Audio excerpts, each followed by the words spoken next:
if you're not talking to people in ways that they're going to hear you, then you're not doing a good job. If you're not talking to them at the right time, saying the right thing, presenting the right opportunities, it's not going to work. It's all down to common sense. But when common sense becomes common practice, that's when you find success. Talk to your customer in your customer's voice. Don't speak to them in your voice.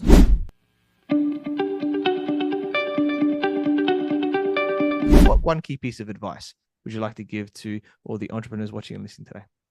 Find your way of doing things. Hey, and welcome to another episode of the Business Growth Show. I'm your host, Ethan Cassiotis, and today I have an awesome guest. His name is Rob Bedell. He helps businesses find money they are leaving on the table so they can scale.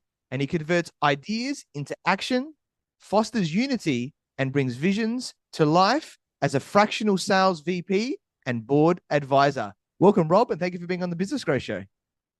Oh, thanks for having me. I appreciate it. You're welcome, mate. I'm sure it's going to be an amazing show for everyone watching and listening today. And you are a successful entrepreneur. So for those people that don't know who you are, introduce yourself by telling us more about you and your journey. All right. Well, if the gray in my beard doesn't tell me the next statement, well, I started my career selling classified advertising. That's when newspapers relied on classified to make a lot of money. I went through my profession rather fast. I got to the top of my profession before I was 40. And then I launched the Onion. I ran it for like a year. And I'm like, this is it. I'm at the top. I'm like, this isn't it. I'm like, well, what do I truly enjoy doing? And I enjoy making other businesses and people more successful. So I became a fractional VP of sales. What that means is I help multiple companies with their sales messaging. They have the right value, sure that they have a sales process in place, that everyone follows the same sales process to get the same high-end results. And so I've been doing that since 2008 and really been enjoying doing it. Yeah, amazing. I love to hear a bit about where it comes from. And then I think we all get those realizations, right? Like we're doing something and going, actually, there's more, right? To what we're doing and hone into it at a later point. So awesome that you got to do that and now help a lot of other businesses. So, and I love sales, right? I think, sales really is the lifeblood, right? Of our business. If we don't have sales, we don't have a business basically, right? We've got to be able to make money in that area there. Yeah, but a lot of people don't get sales. The time for our business development or customer acquisition. It's like, you mean sales? Anything you can hear them groan. What do you think sales is? And I get some of the old answers. They're Dale Carnegie, giant among people to this day, but you took part of their message and you're using it in the wrong way. All sales is having a productive conversation to see if there's a reason to work together. You have conversations every day. And it's so funny because I tell all business owners, you're a salesperson. Like, no, I have people do it. Like, you got people to give you money to start your business. You got vendors to give you lines of credit. You got people to work for you. That is probably one of the hardest sales jobs ever. And you did all that. And then I can see the lights going on going, oh, I guess that is sales. So yeah, sales is not a bad word. If you don't have sales in your business is not going to succeed. Yeah, definitely. Completely agree. And I even go back to going, well, even when we were children, right? Like we were, selling like for our parents to buy us the ice cream, right? When we're walking around and all of that, or going to dinner and trying to sell like our partner and going, I want to go to this restaurant, right? And everything like that there, the influencing side. And Ethan, that's exactly it. You get it. You get the big picture of it. Yeah, right. So, and I think it's a really great one, right? Because what you're talking about there, Rob, is the mindset. Because a lot of people, maybe they've had a bad experience, the car salesman trying to do some sneaky tactics, and then that's put a bad onus on sales when it shouldn't, right? It should be that, it's actually, like you said, just the process of conversation, right? Of getting, to see if we can work together and do something. And when you understand that, then there's a better energy about it, right? There's not forcing anybody to do anything. It's just working out, are we going to get to an outcome that's a win-win, right? For everybody involved. And I think the mindset's really important. And one key mindset that a lot of salespeople don't get is no is okay. Hearing no is not a bad thing. If somebody says no to you, it might not be a good fit. How much time do you want to spend with somebody who's going to constantly tell you no? Just accept it. If there's opportunity later on, great, go back to it. But other than that, move on.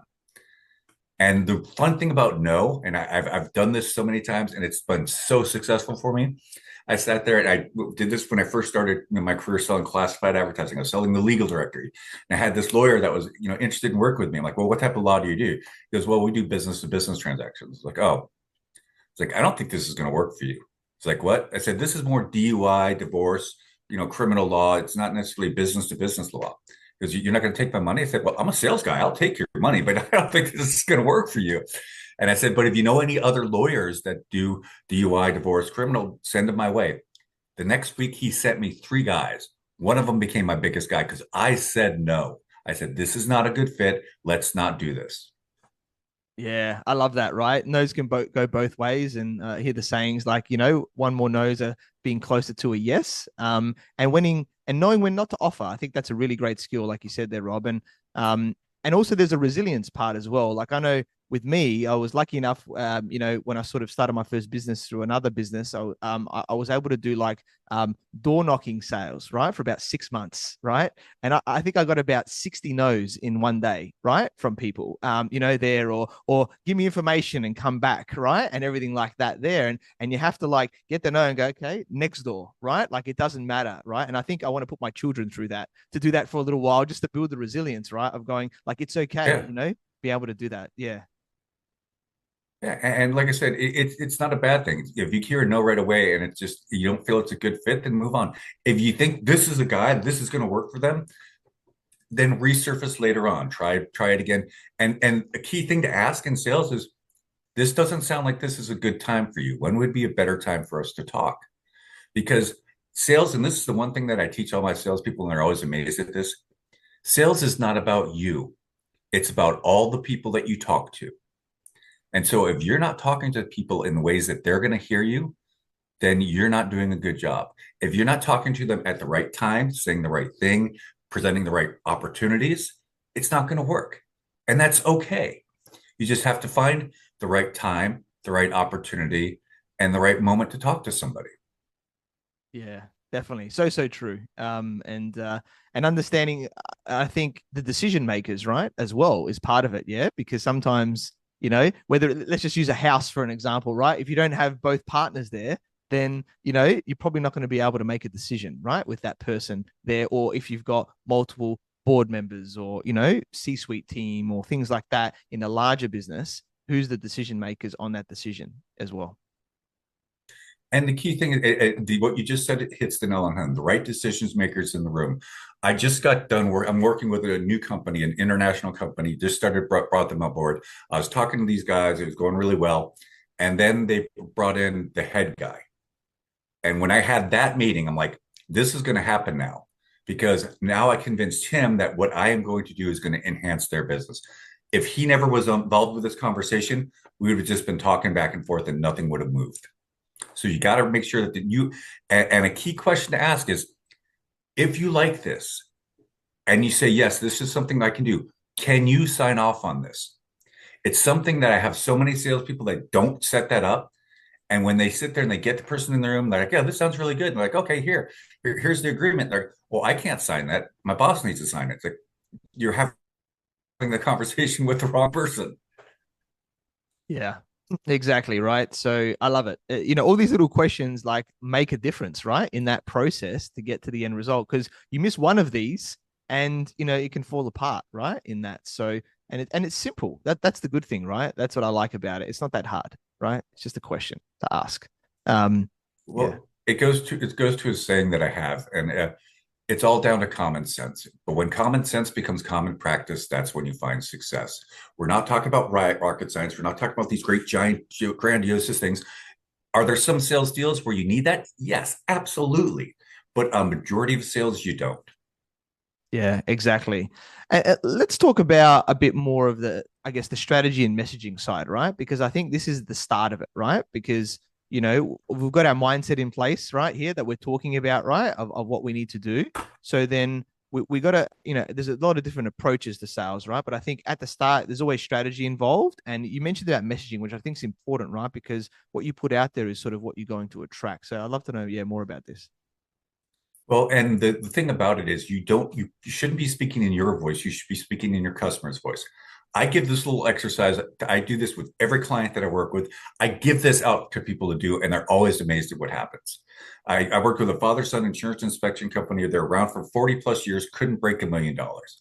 I sat down with them and I said, why should people do business with you? They said, we have the best time, service, and quality time. I'm like, okay. I went out to their three best clients, asked them three simple questions. What value did they bring that you expected? What value did they bring that you didn't expect? What's the best thing about working with them? The first two are just loss leaders. It's that third one that's the hook. So basically, they're all about time, service, and quality. I went out and asked their clients that. They all said the same thing. Rob, in this industry, insurance, there's always going to be problems.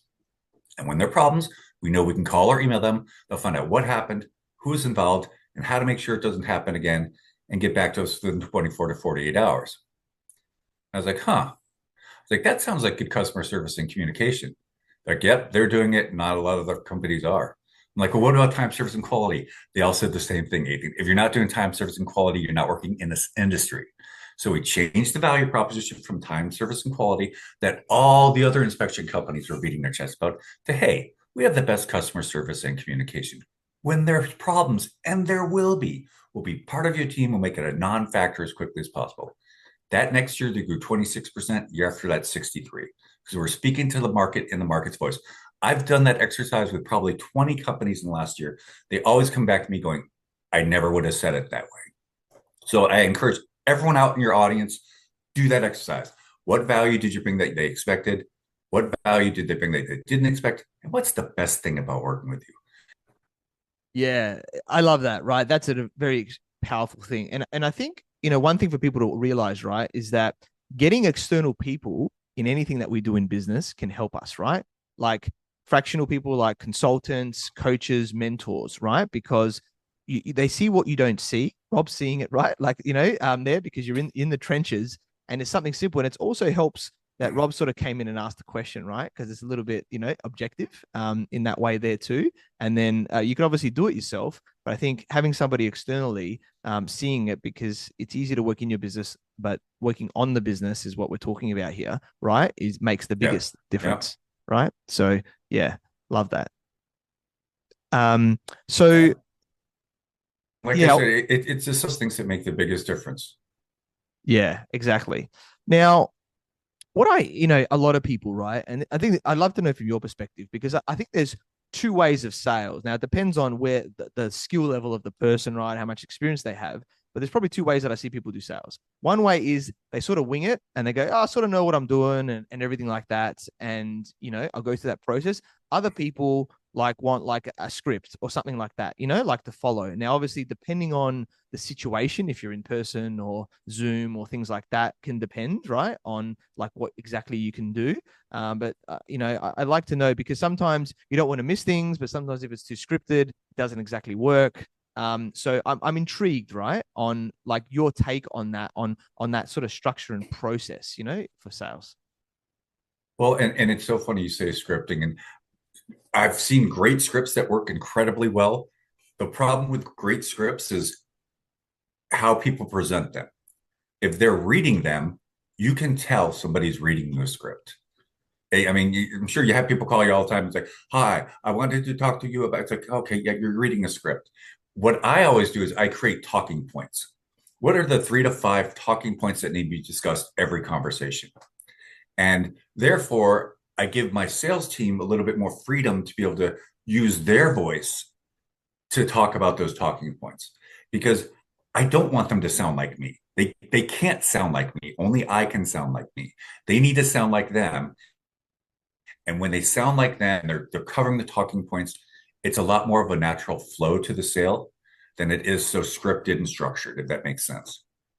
Yeah, definitely. I love that. It's more like a template, and it's almost like you're presenting something, right? Like a slides, I would say, right? You don't have all the words on the slides, but you have the heading, or you have a picture or something that reminds you of, like, this is what we need to talk about, and then you do your thing, right, on what you need to ask in that, that area. So yeah, no, I love that. That's really great. It's like the happy medium, right? The model. Yeah, and again, it's the simple things that make the biggest difference.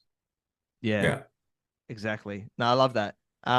So I guess, what do you think about, because let's use Zoom as an example now. A lot more people are using Zoom or some video, right, platform to do things. And Yep. that's obviously good, because you don't have to be in person, right, with someone now.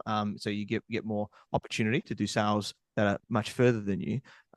So if we're doing sales on Zoom, like, what do you think is important to do in that process, right? To be aware to I guess, set it up for success? It's just like if you're in person, how do you want to come across? I mean, right now I have a blank background. A lot of times I'll have something in the background that it's a little bit more colorful. It didn't happen this evening.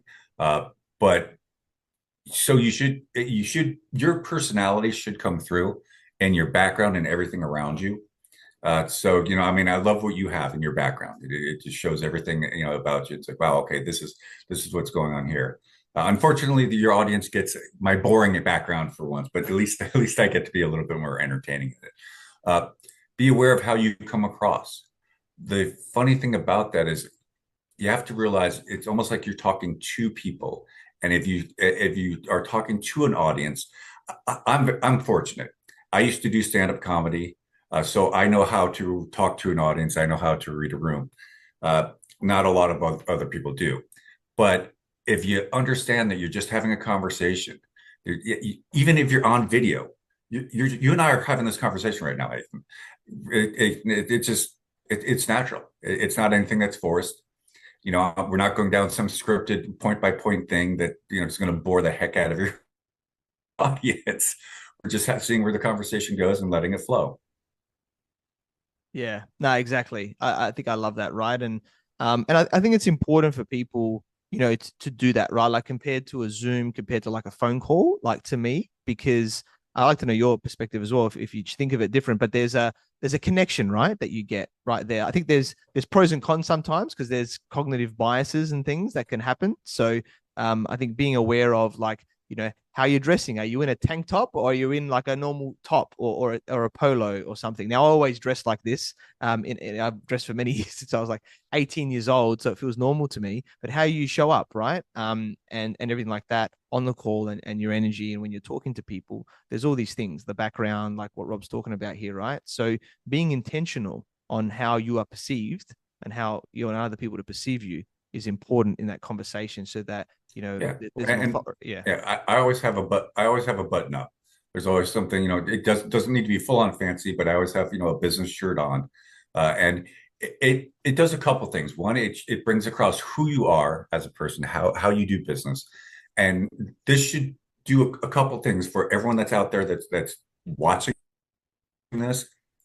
Right now, a majority probably will sit there and say, would I do business with Rob or wouldn't I? By how I present myself, by how I look. But you're in your head, you're like, yeah, I do business for Robbie. I've heard what he said. Yeah, what he said makes a lot of people out there that sit there and say, no, I'm much more conservative. I can't deal with anyone like that. No, which is fine. And again, as I said, you're not going to work with everyone. Everyone's not going to work with you. That's okay. Just be yourself and be genuine. Because if you're that way, because the thing I learned on early in my career is I tried to work with this guy who wanted me to continue to do what he was doing, yet get different results. I was like, you can't, that's not going to work. You can't do that. If you want different results, you need to do things differently. But he was so set in his ways that he was not going to change. That was not a good fit for me. I was very fortunate that I learned that early in my career. Yeah. No, I love that. It's really powerful. Let's talk a bit about the system side because I love systems in business generally, right? And I think a sales system is really important. One thing that comes to me first, and then you can lead after, is around, I guess, the recording of things. I'm interested in this, right? Because it's like, what actually happened, right? In that call, the information, things like that, so we can use that, right? Like going forward, whether it was a yes or a no, and things like that. So what are your thoughts around, I guess, yeah, building a system around what's actually happened on those sales calls? Yeah. I think it's critical, especially with salespeople that are somewhat new or new to an industry. Record yourself. I know there's a lot of salespeople out there like, I don't like recording myself. Do it. You trust me. Once you do it, once you get over that initial, oh, I don't want to see myself, you will learn so much from the recordings.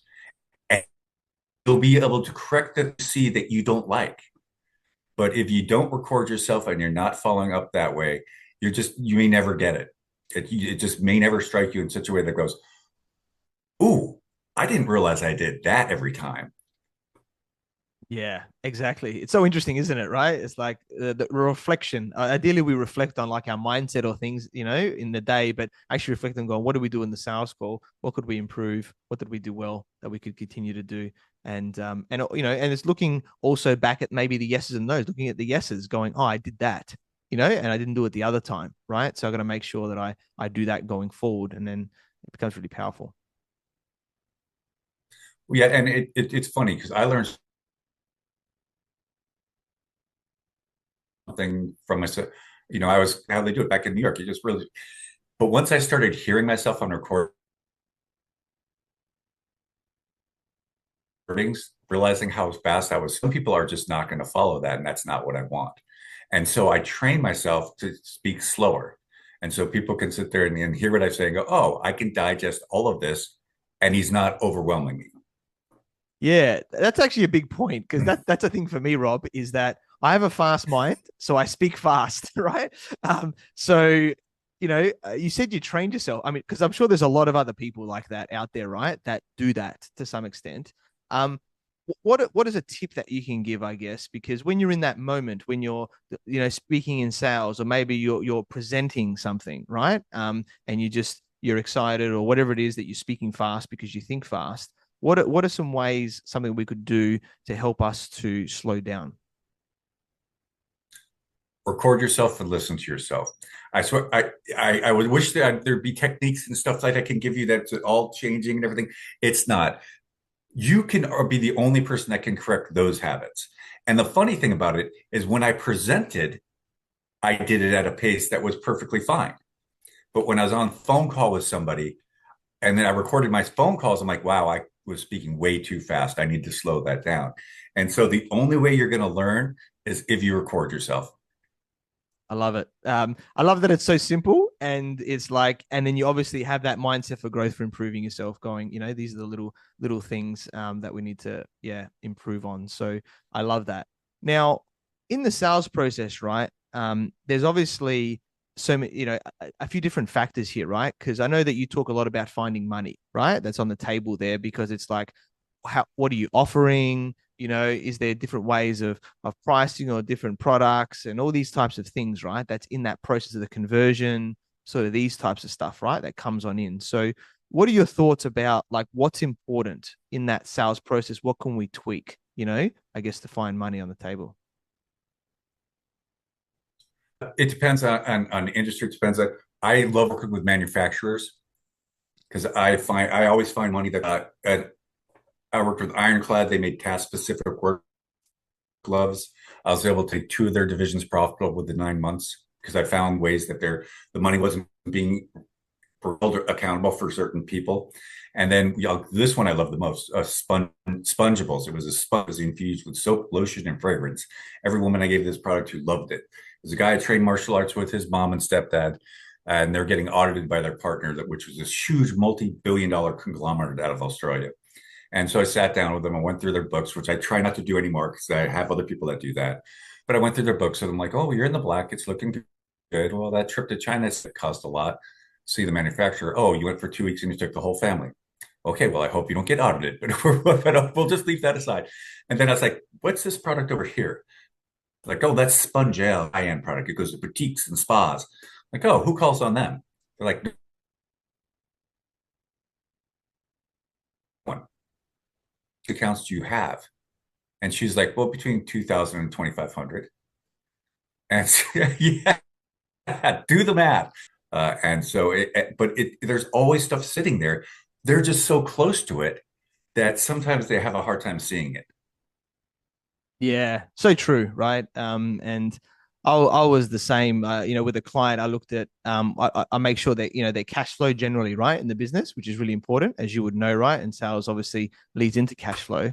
And I'd look at some of their expenses, and like someone was spending ridiculous amounts on an accountant. I'm like, what are you doing? Oh, we got this Bang package. I'm like, well, what are you getting out of that? And then they're like, all these things. I go, are you actually getting all these things? All these like calls and all these strategy? And like, no, not really. We only speak to them every now and then. I said, well, you've spent an extra $30,000 a year on nothing, right? You're wasting the money. You got sold Oh, into something there that they weren't delivering. And I think that's the interesting part about sales and delivery as well, right? To making sure they align too. Yeah, very much so. Yeah. So interesting. So let's talk a bit about KPIs now. I think this is an important one, right? Where we've got some figures going like what does success look like, right? In here in a sales or whatever that we're doing. So I know everything's a little bit different. That's important, but what do you think is important that we should be measuring, for success? It's so funny too, 'cause I get in these conversations with business owners all the time. Like, well, how many phone calls should they be making? I'm like, well, if they're making 80 phone calls a day and they're not getting results, are you happy? No. How many appointments or presentations should they do? They do 20 appointments a day. You're not getting more sales. Are you happy? No. It's like, then what should we be measuring? And they looked at like, what? I'm like, sales. I was like, if you have good salespeople, you sit there and say, and it was so funny. I did this with an Aussie company. They were in the US for a couple of years, couldn't, they wanted to get one new client a week. They weren't able to do it. And I sat down with the sales rep. I said, you need to get one new client a week. And guess what she did? She adjusted to get one new client a week. And that's what I always tell people. It's like, measure the results that you want. Because if you have good salespeople, they will make the phone calls, they'll make the presentations, they'll get the appointments, they'll do everything they need to do to get those numbers. And that's the key thing. As long as they're reasonable numbers, as long as there's something that's achievable, then it's not a problem. You just need to sit there and say, this is what you need to do. KPIs, I think, sometimes get caught up because you have to do this many calls, you have to do this many presentations. Is that what you want? Or what is it that you want? You want the results. Measure the results. You can use KPIs if you have a huge team and people are new to sales and they need some guidance. Yes, KPIs are good to use, but relying on KPIs and hanging your hat on KPIs, I don't always think is the best thing.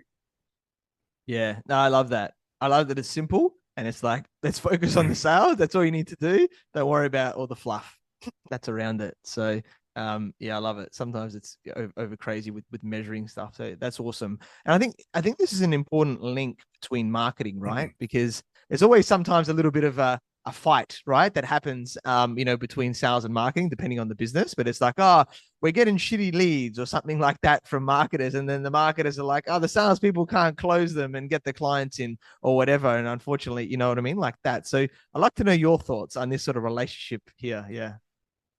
It's so funny you say that because I fixed so many relationships between sales and marketing over the last few years by setting up a couple of simple things. One, I set up lead scoring. A lead comes in, do they need the product and service? Is the contact information correct? Were you able to do a presentation to them? Were you able to make a proposal? Did you close a proposal? If the first leads aren't getting past those first two levels, let marketing know. And marketing will sit there and say, "Oh, those aren't even qualified. Okay, we'll turn those channels off. We'll turn these channels on." And the key thing is to make sure that your marketing people know the same thing, the value proposition that I just explained of how to get. The marketing people should know that is their value proposition. They should know their key audience that they're trying to target. The biggest disconnect between sales and marketing is they're not speaking the same language. And it's so funny too, because I did this with a business owner. I'm like, here, go out and ask these three questions, find out what they say, give that to your sales and marketing team. A month later, he called me back. He's like, my sales and marketing team are hanging around each other. I'm like, oh, good. He goes, no, they're going for drinks together. They're having lunch together. I'm like, good. He goes, they couldn't stand each other before. I said, because they weren't on the same page. Your marketing team thought they were trying to get these people. Your salespeople were like, these people aren't qualified. But there was no communication between the two departments. Once the two departments start talking, you'd be amazed at how well they get along. Yeah, I love that. So true, right? Get alignment there, and I like the adjustment because marketing is a lot of testing, right, as well. And so you got to, the lead scoring. I love that. Going, hey, these leads are not that good. Okay, we got to adjust that right on the front end, and then everybody's working for the same outcome, right? Instead of just siloed. So I love that. It's really, really powerful. Let's talk about CRM, right? I think CRM system. A lot of businesses should have them, right? And there's a lot out there. Let me correct that. Every business should have a CRM system. Yeah, exactly, right. Every So business, tell me more. internally and externally. Internally, so your internal team knows what's going on with each other. Externally, so you have communication with your clients and your potential clients. And Tell the us funny more thing about is, this. Tell us more about the difference, I guess, of that. Yeah. because of the fact that a lot of times companies go out there and say, "Oh, well, CRM system, that's just for the salespeople." If you have the right CRM system, no, it's not, because it also tracks your inventory. It also has establishes communication between your accounting and your process, the process people and everything. I mean, if you have the right CRM system, it does all of it for you. And the incredible thing that happens then is everyone's on the same page. Everyone knows where the company is and how the company's going. And the funny thing about it is, once people see a system in place like that, you'll be amazed at how many times someone will reach across to a different department and sit there and say, "Hey, I noticed this going on here. Why is that happening? Is there something I could do to help you out with that?" It sets up that communication interdepartment. It's amazing at what happens when you have the right CRM system. So don't think of the CRM system as just for your salespeople. It can be, if you have the right CRM system, it covers everything. Yeah, I love that. So true. It's the whole customer journey, right? And sales is obviously a key part of that journey to become a customer.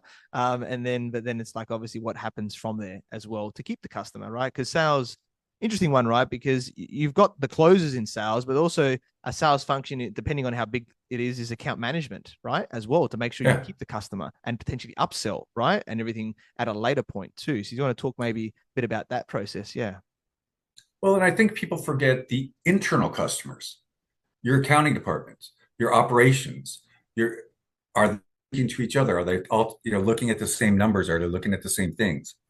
If they each have their own system, more likely there's a lack of communication and it's causing you more problems and I know all about processes and getting everything set up in the right way. So I know the big picture with the company in the whole. I stay in my sales lane now, but I've built and restructured companies, so I know it from soup to nuts.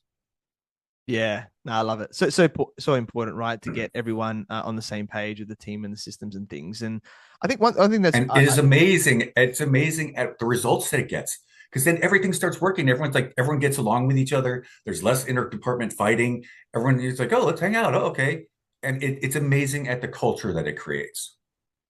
I love it, right? And that's the thing, right? I think what creates as a business owner, right, as an entrepreneur, you know, what I talk a lot about helping my clients create wealth and freedom, right? And obviously the business it can create the wealth, but the freedom is really the biggest thing, right? And what creates the freedom is the systems, exactly what you're talking about now, and the people, right? Because we're not doing it all ourselves. And this system feeds the people with the culture. So it's like, they work hand in hand and it creates the freedom and everyone's enjoying what they do. Well, it's funny because usually before I start working with any business, ask the business owner one question: "Do you know everything?"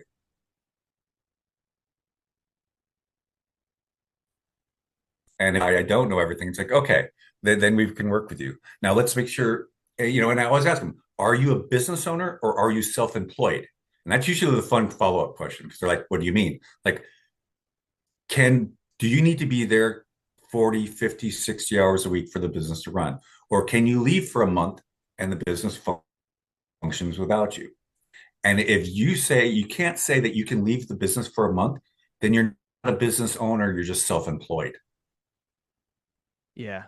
So important, right? And this is where I think, what I see with my clients and other people out there is like they want to hold on to it. No one can do the thing as good as me. All of those types of things, right? And they have to be able to let that go and go, well, I want to train other people and get myself out of the process, right?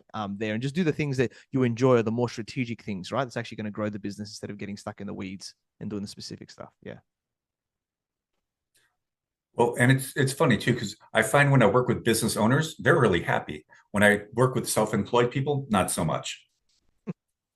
Yeah, I can imagine, right? You're trying to do too many hats Yeah. and everything else from there. And I think one thing talking about the system side that I see more important now and links to what you were talking about with the CRM is like dashboards, right? Is like so that you can sort of see something from the outside without having to go deep into the data. So tell us more about these dashboards and maybe something that we should be looking at, right? On those dashboards to make it easy for us. Yeah. Well, a lot of that really depends on the CRM system that you use. I mean, Salesforce is the 800-pound gorilla. It has all the bells and whistles. It usually has more than any one business is ever going to use. There's a new CRM system out there that I love called Pulse CRM, Pulse CRM. This guy I knew that built it, he put all that into it, and it's so customizable to fit your specific business, and it's your HubSpot, Zoho, they're all great systems. The key thing about of any system is that you utilize it and you use it, because any system is useless if no one uses it. Yeah, no, definitely, I agree, and yeah, really important to get on board with a great system. And one thing I'll quickly ask, because it's the topic, right, that's happening now, is AI, right? It's growing at a rapid pace, with a lot of things that are happening out there. We need to be integrating AI. So obviously, sales is a little bit different a lot of the time because it's a person to person thing, but things that we could be doing maybe in the sales process or part of the business, what should we be thinking about? What are you seeing out there from an AI perspective? Uh, AI is incredible of AI. I think people have a misnomer of AI that it's going to replace people. It's going to replace some of the grunt work that everyone has to do. And I don't think anyone cares about that because no one likes doing the grunt work. I actually had an AI system a year or so back do phone calls for me. They're just intro, really basic phone calls. In half a day, booked my whole week with qualified calls. It was amazing. That was when the US government came in and said, no, you can't use it for calls. And they shut it all down. I think it's now coming back to where you can use it for intro calls. The closing of the call, the closing of the business is probably going to need to be done person to person. I don't think you're going to close the call AI to a person. It's just not going to happen.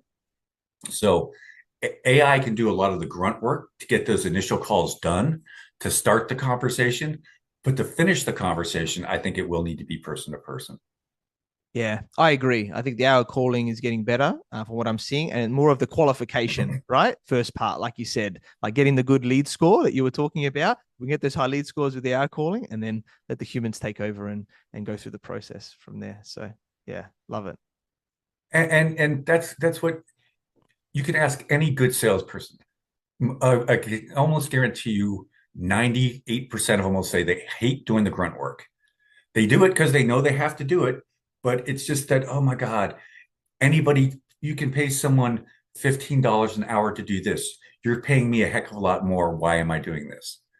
And I think that that's really important, especially for business owners. And I want business owners to think about that as they're putting their business models together is how much is this costing me or how much is this gaining me? And when you have that mindset as you're building out a whole system, it's going to help you create a better business model. Yeah, I love that. And I think one thing I just want to touch on, right, is asking for the sale as well, right? Here, like, and how that's sort of pitched and then doing that final process, right? Getting the payment, doing the agreement, whatever works in that area there. So, do you want to just share a little tip or something like that, of getting to the end point of making sure that we get it over the line? Well, each sales process is going to be a little bit different depending on the product, depending on the industry, depending on the market. The one thing that I always just say is, are we on the same page with what you're seeing? Is this something that you think can advance your business, can help your business? And then if they're like, yes, yes, yes, okay, when do you have a timeline and when you think we're going to? So it's more of a soft sales approach than a hard sell approach because you're putting it in their hands. When should I follow back up with you? I tell you, I close more business on doing that way than anything before because of the fact that when I call them back, I say, hey, Doug, remember you told me to call you back now and you're ready to move forward. And they're like, I did say that. Yes, we did. Okay. And it's instant. I don't even have to sell. I'm just reminding them. Yeah, I love that. So powerful, right? These little things, areas there, and it is the fortune in the follow up and the follow through a lot of the time, right? Because it doesn't, the first time you speak to someone doesn't mean that you're gonna do that unless there's a lot of trust built beforehand. But normally takes multiple times, like what Rob's talking about here today. And then I love that assumptive language there, to be like, hey, you remember we did this? Bang, let's just make it happen and do the paperwork, whatever the next step is from there. Yeah. Yeah. It's easy when you let it be. Exactly. No, it's awesome, mate. And such a great conversation today. Shared so much value. I guess as we're starting to wrap up here today, Rob, what one key piece of advice would you like to give to all the entrepreneurs watching and listening today? Uh, find your way of doing things. You're not going to do it my way. If you're going to be successful in what you're doing things, find your way of talking to your audience. And remember, when speaking to your audience, you need to be speaking in their voice, not your voice. Now that you take away from this whole session, talk to your customer in your customer's voice. Don't speak to them in your voice. And in order to find that, go out and ask those 3 questions to your current customers. What value did you bring that they expected? What value did you bring that they didn't expect? What's the best thing about working with you? That last one is going to give you your customer's voice. Yeah, I love that. So powerful. Completely agree. Amazing, mate. And yeah, we connected through our networks. We learned about your awesome journey through various sales roles and now being a fractional sales VP and board advisor. Awesome guys, so knowledgeable, shared so much value here today on the whole sales process being, obviously the most important thing in business. And I'm sure you will continue to help businesses find money they're leaving on the table so they can scale. Very grateful that we connected. Look forward to partnering as well together. So Rob, yeah, how can people find you and get in contact with you? Best way, if you just put my name, Rob Bedell, in LinkedIn, I pop up first. I've been LinkedIn. So that's probably the easiest and fastest way to connect with me. And it's the easiest way to remember is if you type my name into LinkedIn, you'll find me. I love it. Well, definitely check Rob out there on LinkedIn. And yeah, connect with him and have a chat, right? It's what it's all about and follow what he's doing. Definitely knows the sales game very well and made it very simple for us here today as well. I chat for free. That's right. Yeah, it's Rob. It's not an AI or anything like that as well. On the LinkedIn. So, always fun time. So, awesome, mate. Well, it's been a pleasure interviewing you. Thanks for being on the Business Growth Show. Thank you for watching and listening to the Business Growth Show, where we talk about everything on business growth. And please like, subscribe, and leave us a 5-star review. You can find me on LinkedIn, Facebook, Instagram, and YouTube as Ethan Casiotis, or visit my website, ethancasiotis.com. And if you want to grow and scale your business, you'd reach out to me on any platform to see if we're a good fit. So until next time, remember that our business grows where we learn skills and take action using them in spite of fear. So let's create wealth and freedom together.